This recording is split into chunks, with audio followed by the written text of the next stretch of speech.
I'd have been very happy for us to go all day and never discuss virtue. I could look at it. Don't look at that. That's cheating. You can get a Google definition for it. But if I were to ask you, like, what's virtuous behavior? Oh, yeah. What the poem meant to me was that, like, to always be happy, like, whether it's choosing, like, blind poetry or virtue, just to make sure you're happy. What?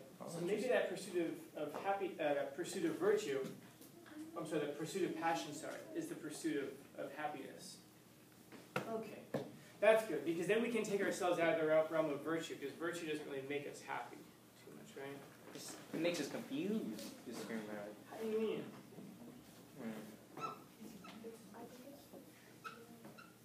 Oh. Yeah, so how about that? Can someone tell me what virtue is? I guess you could say like a good Samaritan, like a good gift, like almost like this person has a good virtue. Like it can be different for everybody else because somebody might look at good virtue and be like, oh, that's good. Some of them might look at that like, oh, that's not good. So I guess it's really out in the air. You really So it's a type of behavior then? I guess so, yeah. Okay, yeah. It's depending on, like, if I'm adding on what you said, it's basically like determining the person's perspective on the idea and then seeing if they like it or not, basically. Okay. Are there certain characteristics that we would think of as being virtue, even if we disagree about what qualifies for that characteristic? So in other words, when I say that someone's virtuous, what kind of characteristics do we think a person has? Yeah. Like selflessness. Okay, selflessness. Okay. I had a student one time, I actually still talk to her, who she is incredibly selfless. I have a closet of stuff over there that she gave me because she's so selfless.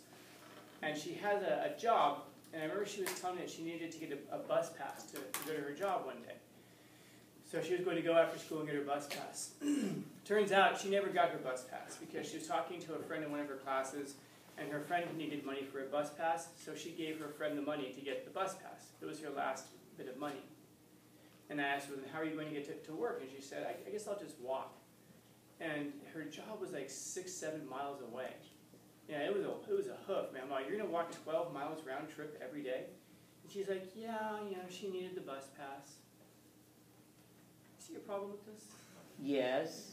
Okay, now the question is, what's the problem? Yeah. If you give too much to others, you can't really focus on yourself. Like she gave money that she needed to go do something to another person.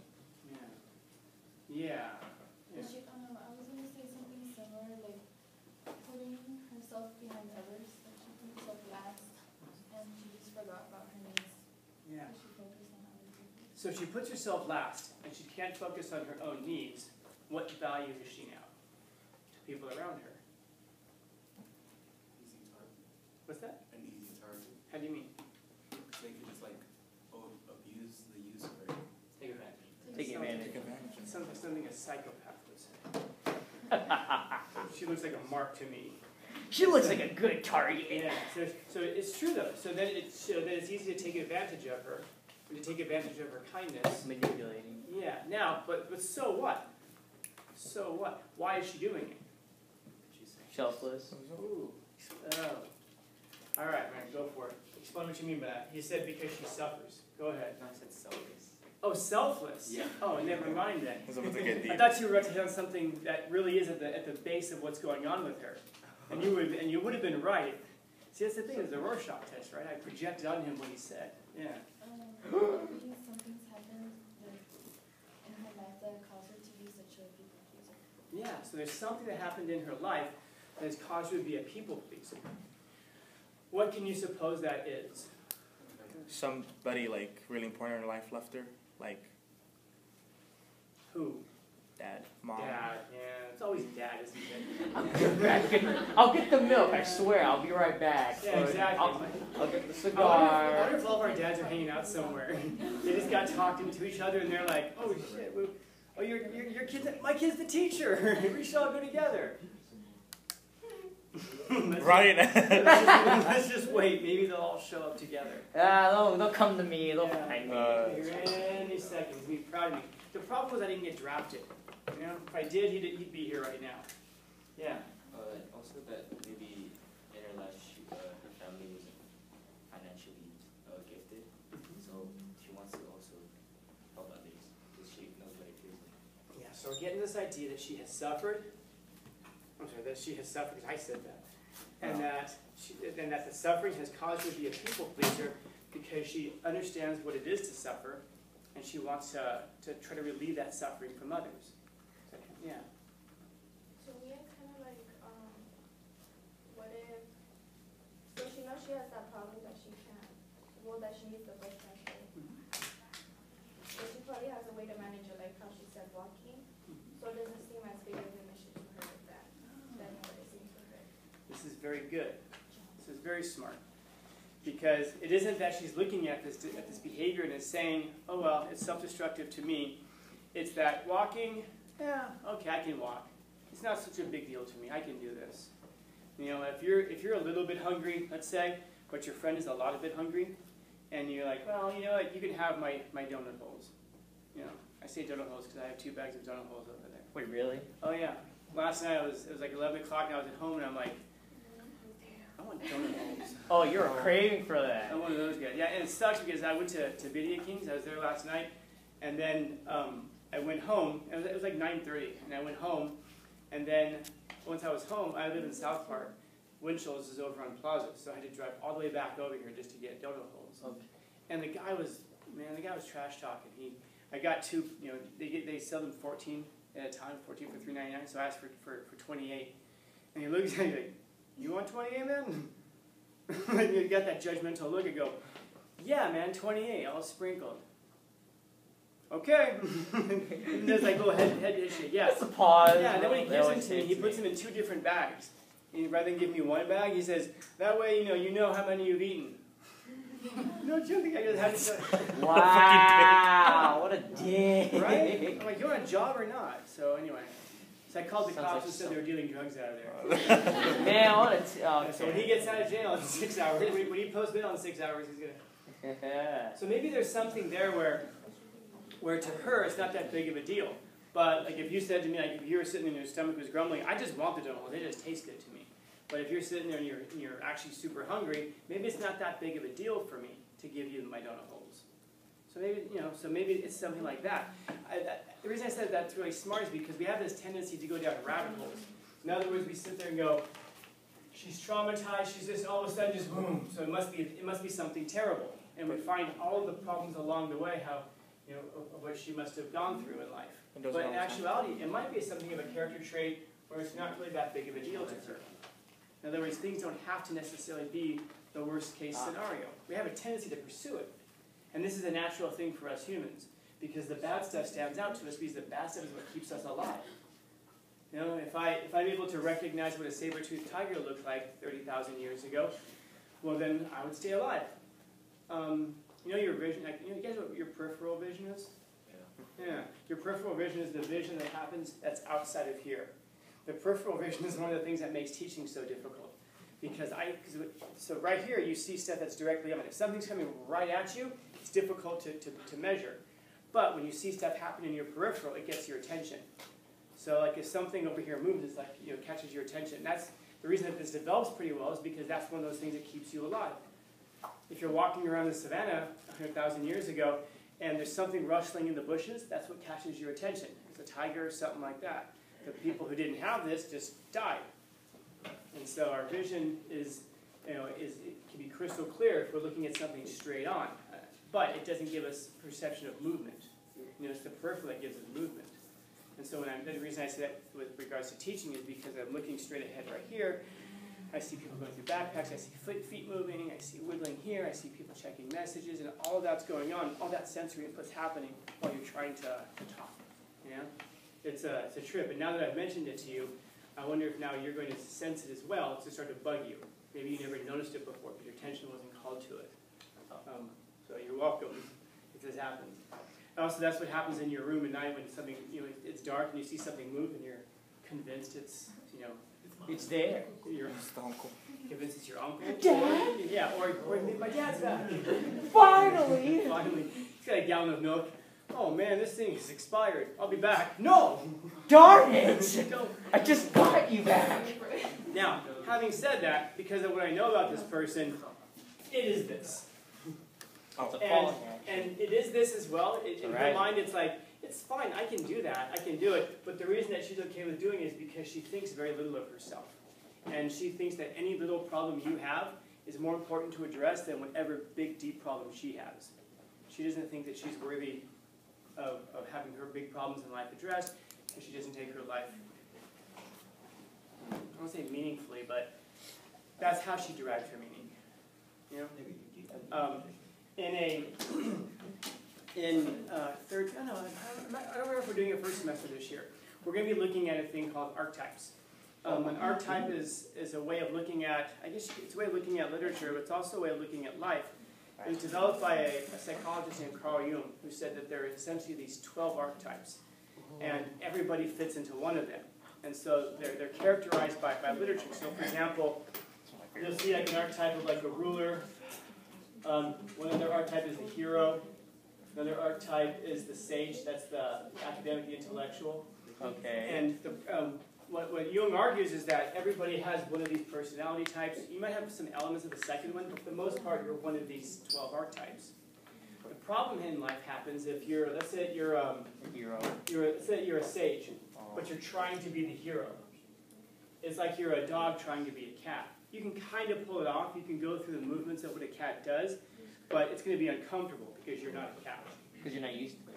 Exactly, and it's not what you are. Yeah. It's like trying something new. Yeah, it's kind of like those of you who've seen Ratatouille. Yep. That's not the way that life works. He's a rat, yes, but he has to embrace the ratness. He can't embrace the fact that he wants to be a chef, that's something else. Yeah. But the problem is that a lot of times we're dissatisfied with the thing that we are. And so therefore we try to be something else. Like everybody wants to be a hero until it comes time to actually do hero shit. Because one of the characteristics of a hero is to be self-sacrificing.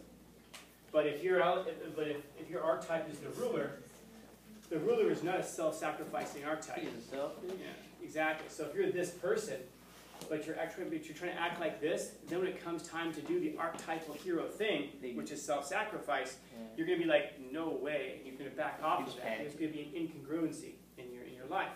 One of the archetypes is called the caregiver. And that's a person who is exactly what it sounds like. That's what this person I'm talking about would be, the archetype of the caregiver. And a good friend of mine is this thing right here. And in fact, many of you probably know people like this. It usually seems to be a grandma, you know? Yeah. That's the one who wants to give you stuff that you have no use for. Here's some house. Yeah. Candy. Oh my God, do you have a dry erase marker? No? Oh, hang on, let me get you one. I found one today, and they give you something that's completely useless to you. But here's the thing. Don't be a jerk. Don't be like, I don't need that. No, thank you. Oh, no, thank you. Oh, thank you. Take it. Yeah, because it's not about you, exactly. It's about them feeling good about fulfilling their archetype, being the thing that they are. I appreciate You know, like your cat nuzzles you, and then you give your cat scratches, and that makes the cat feel better. What's that? Like giving, like basically giving them back something. Yeah. Yeah, and it might sound like you're being selfish. You're like, I want to take advantage of them. You're not. You're doing something very kind for them by letting them take care of you. Oh, but I don't like people taking care of me. It's not about you. It's about them. And you're doing them a favor by letting them do nice stuff for you. This person happens to be the caregiver. Here's the problem, though. Every virtue, if we ever figure out what it is, let's say, every virtue is a midpoint between vices that exist at two extremes. I'll say that again. Every virtue is a midpoint between vices that exist at two extremes. So the one that we're talking about right now, selflessness. Yeah, there's a virtue that's there, and this is going to be the virtue of the caregiver, to be selfless. Now, what happens if you are too selfless? What do we say? What happens to you?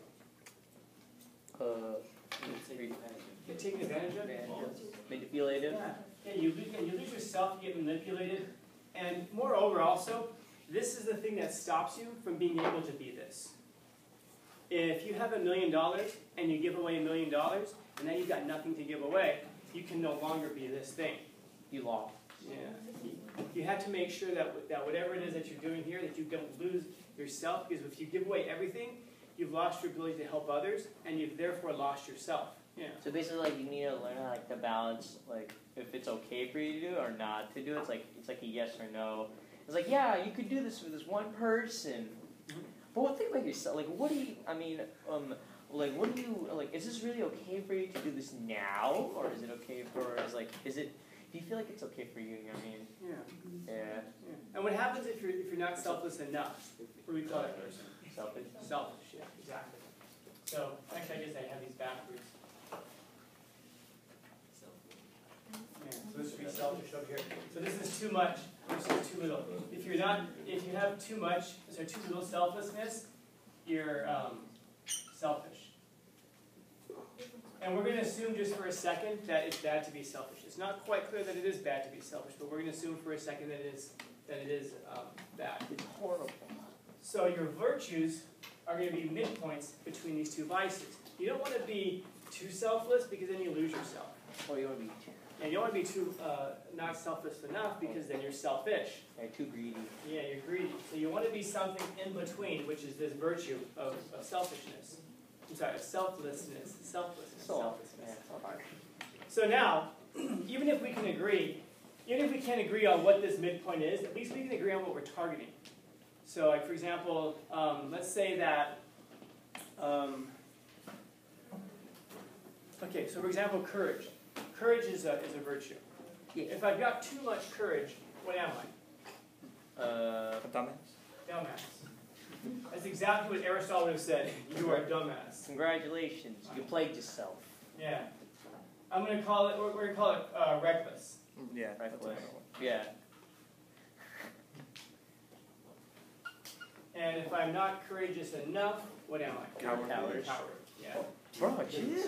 Aristotle also would have said, "You a bitch." A bitch. We'll call it, You pussy, bro. we'll call it coward. So if you're too much of that thing, you're a dumbass, and too little of it, you're a bitch. Very nice. Oh my. But I mentioned Aristotle because this idea comes from Aristotle, the Greek philosopher. It's called the doctrine of the mean. The idea that virtues are mean, midpoints, averages, between extremes on two ends. So now an example of this would be, let's say that we're going to go to war with, Russia. That's too far, man. Oh my. And those guys don't mess around. Let's say we're going to war with Chula Vista. Better yet, high school. So we march down Highland, and we're wearing all red, just like my class was last Friday, my fourth period. Oh, right, you got 100%. I don't want to hear about it. We got donuts. Nah. You got donut holes. How many people do you have in the class? Why? What are you, a cop? We didn't lie. What are you talking about?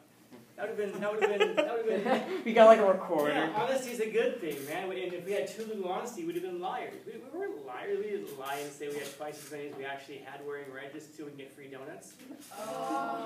I told Miss Martella to do that. She's like, that's not the red devil way. I was like, fuck the red devil way.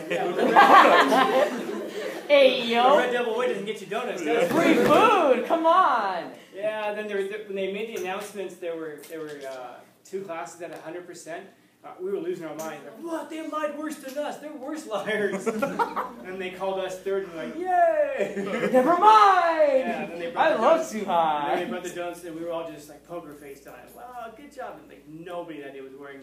I mean, when they brought the donuts down on that Friday. No. You Yeah, gotta- 'cause everybody to was worried. get the reward, they just leave, and then he's like, Yeah.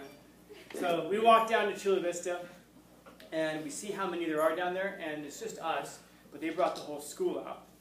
So we're doing the math on it, and if I look at that and I'm like, wow, there's like 2,000 of them. Like 32 of them. You know what, guys? Take it easy. Finally, a worthy adversary. I'll be right back. I'm going to go kill them all. I walk up there by myself. Dumbass. Reckless, dumbass. hey dumbass. Instead, if I walk down there and I see how many there are, there's 2,000, I'm like, wow, there's a lot of, oh my God, I wore my wrong boots. These aren't my killing people boots. I wore the wrong boots. I'm going to go grab my boots. I'll be right, go ahead and get started without me. I'll be right back. Bitch. Yeah, that's this. Coward. Yeah. But here's the thing, when we say something like that, like, oh, but that's smart, is it a virtue? Because intelligence is a virtue, and you can have too much and too little, but if the purpose of being down there is something about virtue, about demonstrating courage, so you have to first know what your purpose is. Then once you know what the purpose is, you identify the corresponding virtue, and then you can understand that if I've got too much of this thing, it's a vice, it's a bad thing. If I've got too little of this thing, it's a bad thing. So drunkenness, as he's talking about here, is when you overindulge, when you go too far with something. And he's encouraging us here. He's saying, go too far with it. Go too far with poetry, go too far with virtue, go too far with whatever it is. He says, but just whatever it is in life that is your passion, well, yeah, go too far with it. Because greatness is found at those extremes. It's found at the outliers. It's not found in the midpoint over here. He's saying be one of these, be this thing. Yeah. Basically, it's like finding like if it's in your chart, for example. Basically, it's kind of like finding like a right and wrong for you, if it's okay with you, basically. Yeah. And that's how it is now. Knowing what selflessness is and what courage is versus losing yourself and versus being a bitch. Well, that's wisdom. How do you know what this is versus these two things? Well, that's wisdom. What did you You say need that something. being virtuous is also being able to find out that little spot? Yeah, because that is another virtue, wisdom. Wisdom is itself a virtue. Okay. Yeah, you can get so caught up in wisdom where you've got too much that you suffer what we call the paralysis of analysis. You're too busy studying life, so you never actually get about the business of doing life. Oh. Yeah. And then you can have too little wisdom, which is like that person who's like, oh, I'm thinking too much. It's like you thought about it for 7 seconds. Yeah, that's just too much. Let's just do it. Are you, Yeah. Sometimes, by the way, that can be fun. There's a lot of, I have a lot of great life stories that begin with, fuck it. fuck life? No, that's different. That's different. Another story. Okay. That's very different. I have had a couple of those students, though. You know? Why is that funny? They killed themselves. Oh shit, my What a bad. real bastard, huh? Alright. Oh, death, you were too weak. Coward. Yeah, right? And that's the thing about these things. All of a sudden, life can just take a really dark turn, can't it? Suddenly, in one sentence. You're still smiling. That's because I'm alive. Oh. God. It's You're not true. wrong. What's the alternative? What's the alternative? Not being here? I have a student, I guess he's a former student, who, well, this guy, he's had like 4 or 5 years now, who died. He died in September, meaning that classes were still in session. The last thing I said to him was, "You look like shit, Aaron." And he looks at me and goes, "I feel like shit, Scanlon. You look like shit." And I said, "You should get that checked out." And he goes, "I think I'm gonna get that checked out." And so he went home and he's gonna go to the doctor, but he was tired, so he took a nap first, and he never woke up from the nap. That's his painting right over there on the wall. His mom gave it to me because we were pretty close. Oh. Yeah, this happens. This happens sometimes. You know, so what I'm saying is that life, when we talk about, oh, I'll do things later, I'll be better later, I'll do the right thing later. I don't know. Are you? Is there gonna be a later for you? So far, I've got 7 students who haven't made it. 7. That means it's very dangerous to be either a student or a former student. But none of my students have ever died in a classroom with me. So you're safe while you're here. Once I get out. Probably. Did you say this is, I did say yet, you know? this is the So game. maybe. But the point of it is just that if we're going to do something, if you're going to be drunk with something, maybe the time to start that is right now. You know, because the sooner you get at it, the sooner you pursue that passion, the better you're going to be at it, and the more you're going to fill whatever limited life you have with that one thing. And I think that maybe when you're on your deathbed, you're probably not going to sit there and say, I wish I spent more time in the office. I wish I had balanced that checkbook. Those are important things to do, to be at work, because there is a virtue about work. There is a virtue The balance. about being responsible with your finances. There are these virtues, but being able to figure out what they are is the challenge. Yeah. So, questions, comments, concerns, complaints, criticisms, critiques? Sorry about that last part. This is life, right? Yep. The game of life. Happy Friday. Happy No, Friday. thank you. Yeah.